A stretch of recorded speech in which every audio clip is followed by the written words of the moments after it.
Alors c'est vrai que quand on a commencé à parler de voitures électriques, on a pu lire un peu tout et n'importe quoi. On dit voilà, on va augmenter la consommation électrique de la France, il faudra construire 2, 3, 10 centrales nucléaires. J'ai même lu 25 une fois. En plus, c'était des ingénieurs de l'automobile qui disaient 25 centrales nucléaires, c'est totalement ridicule.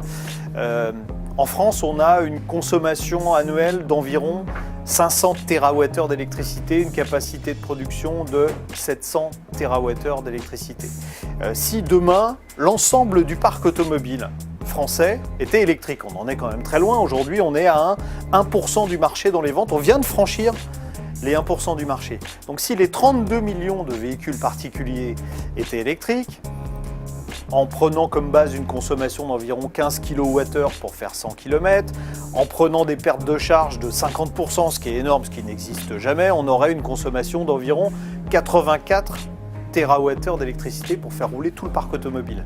On peut produire 700 TWh, donc on est dans une dizaine de pourcents de la capacité globale de production de la France. Donc pas besoin de construire des centrales, surtout que tout l'intérêt du véhicule électrique, c'est de recharger au moment où on est en heure creuse, c'est-à-dire au moment où on est en surcapacité de production d'électricité. Typiquement, on recharge un véhicule électrique la nuit, et tout l'intérêt du véhicule électrique, c'est qu'une fois que cette énergie est stockée dans une batterie, on peut, grâce à ce qu'on appelle des réseaux intelligents, qui s'appellent les smart grids, redistribuer, si évidemment le réseau est adapté pour ça, redistribuer une partie de l'énergie de la voiture au réseau. Typiquement, à 19h l'hiver, au moment où il y a le pic de consommation électrique, toutes les voitures électriques qui seraient branchées, qui ne tirent pas d'énergie, pourraient en revanche en fournir au réseau. C'est ce que font les Japonais.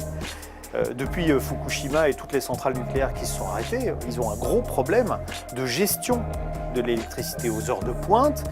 Les voitures électriques leur servent à alimenter le réseau. Pas que les voitures électriques, mais entre autres les voitures électriques leur servent à alimenter le réseau. Donc plutôt que de dire si on développe les voitures électriques, on va être obligé d'ouvrir des centrales nucléaires, la vérité c'est que si on développe les voitures électriques, on ne sera pas obligé d'ouvrir des centrales nucléaires. Au contraire, on pourra fermer des centrales puisque les voitures électriques seront capables de stocker des énergies renouvelables. Or, on sait aujourd'hui que le solaire et l'éolien, le problème c'est qu'ils ne produisent pas au moment où on a forcément besoin.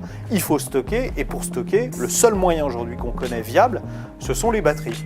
Et les batteries de voiture, c'est une excellente solution. Alors on peut les mettre dans des Algeco et les brancher les unes aux autres. Le mieux, c'est encore d'avoir des véhicules. Si demain tout le monde roulait en électrique, on aurait une gestion beaucoup plus intelligente de l'électricité en France.